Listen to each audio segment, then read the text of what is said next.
Good morning. There seems to be no sense of urgency in lapping up stocks as sentiment continues to be impacted by a host of global cues. World markets continue to depress and start is set to be flat. Asian markets are inching higher and this could bring some respite from selling witnessed in recent days. Negative reports on the US economy continue. The US indices came tumbling for fourth straight day.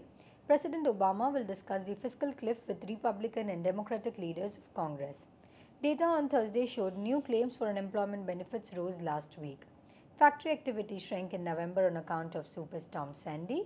Federal Reserve Chairman Ben Bernanke said the Fed is willing to do what it can to help the housing market, adding that though housing is rebounding, it still faces challenges.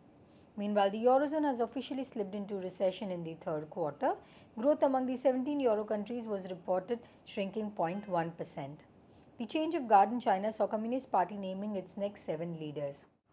Back home, oil marketing companies will be in focus as rupee 1 per litre cut in petrol prices has been announced. The rupee touched a 2-month low of 55.08 and closed at 54.7, a gain of 18 paisa. The rupee has shed around 1.3% this week in 3 trading sessions. China is set to become the largest importer of the precious metal by the end of this year, overtaking India marginally. FII trading activity on NSE and BSE in capital market segment showed FIIs were net buyers of Rs 464 million as per the provisional figures released by the NSE. DIs were net sellers to the tune of Rs 3.81 billion as per the figures released by the NSE. Moving on to recommendations, the technical call for the day is: we advise buying McAlloy Drizzle above Rs 317 for the target price of Rs 331 and stop loss placed at Rs 310.